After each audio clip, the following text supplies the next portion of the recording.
Në organizimin e Federatës së Volejbollit të Kosovës nga data 28, 29 dhe 30 nëntor në Ferizaj do të mbahet turneu tradicional i volejbollit për meshkuj dhe vajza, Kupa Pavarësia 2025, ku dhe kësaj radhe do të marrin pjesë ekipet më të mira nga Shqipëria, Kosova dhe Maqedonia e Veriut. Në kategorinë e meshkujve, pjesëmarrjen e kanë konfirmuar Partizani Tiranës, Shkëndija Tetovës, Peja dhe Nikoqiri Ferizaj, ndërsa në kategorinë e vajzave marrin pjesë Fervolej, Dinamo, Pogradeci dhe Drita. Për turneun Kupa Pavarësia 2025, ku do të merr pjesë edhe Shkëndija Tetovës, trajneri Durim Luma për televizionin Koha deklaroi: Të gjithë shikuesve, të gjithë shqiptarëve anë mban t'u uroj 28 nëntorin, ditën e pavarësisë apo ditën e flamurit. Për hir të kësaj feste, do të thonë tradicionalisht mbahet Kupa e Pavarësisë në volejboll, ku marrin pjesë ekipe nga 3 shtete shqiptare, them edhe tonën e quajta shqiptare pasi ne jetojmë këtu,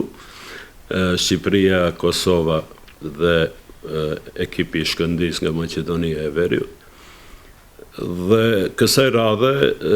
turneu i Pavarësisë 2025 do të mbahet në Ferizaj pra në Kosovë, vitin e kaluar është mbajtur në Tiranë, kurse vitin tjetër duhet të organizohet sipas radhës këtu në Tetov. Turneu mbahet prej 28 deri 30 nëntor në qytetin e Ferizajt dhe pjesëmarrës do të jenë kampioni i Shqipërisë Partizani i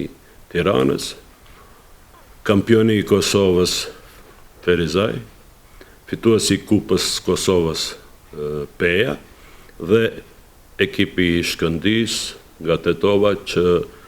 për çdo herë merr pjesë në këtë aktivitet. Organizatori i turneut Kupa Pavarësia 2025 tani më ka publikuar edhe orarin e ndeshjeve, kështu që 28 nëntori me fillim në ora 17 takohen Peja Shkëndija, ndërsa nga ora 20 Partizani Ferizaj Drita. Të premten luhen ndeshjet në kategorinë e vajzave, ku takohen Fervolej Dinamo dhe Pogradeci Drita.